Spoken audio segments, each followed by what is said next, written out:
Hi, this is my lab 4.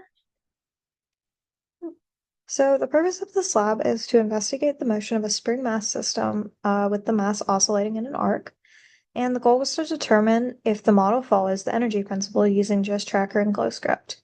Um, we found that the total energy was zero, or the net energy was zero, which is consistent with the energy principle. So some important concepts for this, one of them is Newton's law, which is that a change in momentum is proportional to the applied net force. So that would be dp over dt is equal to F net.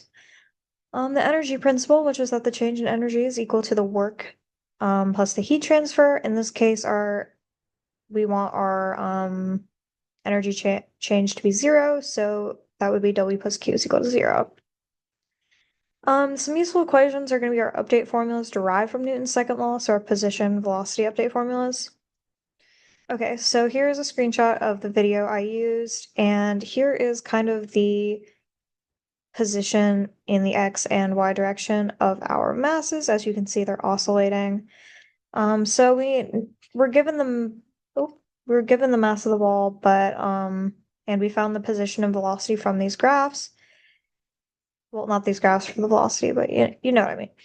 And so the spring constant we calculated by taking the by first finding the period by averaging a couple of these periods together and finding that time, and then we use that and our formula for it to solve for K, and that's how we got 6.83.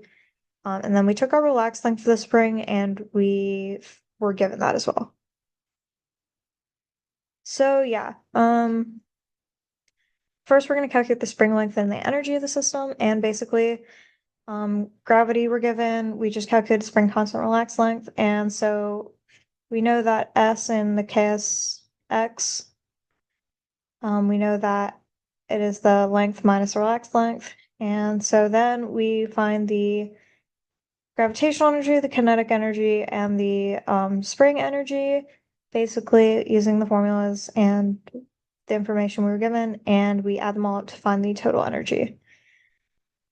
So then we use the iterative process or loop to find the motion, and we start with our gravity and spring vectors, which we calculated. We add them together to get F net, and then we update velocity, position, and the spring, and we calculate the energy changes, and we take all of these, we graph them, and then we add to increase our time, and we do this until we're going to hit 9.7 seconds. So this is the model we got. Here's the little video, and then here is the position of our observed versus computed.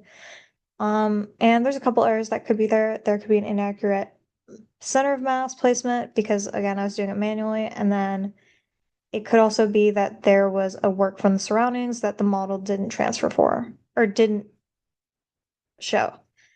So is the energy system justified? As you can see, this delta E is 0 throughout the thing, so we can assume that yes, it is. And since the system is isolated, we want the change in energy to be 0, and we can see that it continues throughout the process to be 0. It's this yellow line right here. Okay, so now we're going to compare the oscillation periods in the X direction. We took those graphs from earlier that we got from Tracker, and we took 3 periods, and that took 4.938 seconds, and so that would be 3 periods. We divide by 3 to get 1.646, and we use our T formula to find K, which is 5.58 Newton per meter.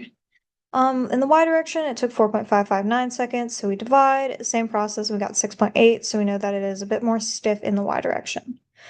In conclusion, we compared an experimental model of a spring mass and a computational model, and we proved that the total energy, or the net energy in this case, is 0 for the duration of the system's motion.